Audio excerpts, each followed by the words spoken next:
আসসালামু আলাইকুম, স্বাগতম জানাচ্ছি বেচুয়াগাড়ি থেকে। সুন্দরবন বিশ্বের সবচেয়ে বড় ম্যানগ্রোভ বন। সুন্দরবন বাংলাদেশ ও ভারতের একটি অংশ জুড়ে বিস্তৃত বিশাল ম্যানগ্রোভ জলাবদ্ধ অঞ্চল বন। এটি ইউনেস্কো ঘোষিত বিশ্ব ঐতিহ্যবাহী স্থান। রয়্যাল বেঙ্গল টাইগার আবাসস্থান। সুন্দরবন বিখ্যাত রয়্যাল বেঙ্গল টাইগারের বাড়ি। এই বনের সবচেয়ে আকর্ষণীয় প্রাণী হচ্ছে এই বাঘ। নদী নালের জাল। সুন্দরবনের পুরো এলাকায় অসংখ্য নদী, খাল আর জোয়ার ভাটার খেলা দেখা যায়। এ পানির প্রবাহ সুন্দরবনের প্রাণ। বনের গুরুত্বপূর্ণ গাছপালা। সুন্দরী গাছ, যার নাম থেকেই সুন্দরবন এসেছে। গেওয়া, গড়ান, কেওড়া এসব গাছ লবণাক্ত পানিতে বেড়ে ওঠে।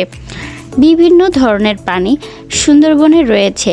চিত্রা, হরিণ, বানর, কুমির, বন্য শকুন, নানা ধরনের পাখি, মাছ, কাঁকড়া সব মিলে একটি বিশাল ঘূর্ণিঝড় ও জলোচ্ছ্বাসের সময় উপকূলকে রক্ষা করে। ভিডিওটি ভালো লাগলে লাইক, কমেন্ট এবং শেয়ার করবেন। ধন্যবাদ।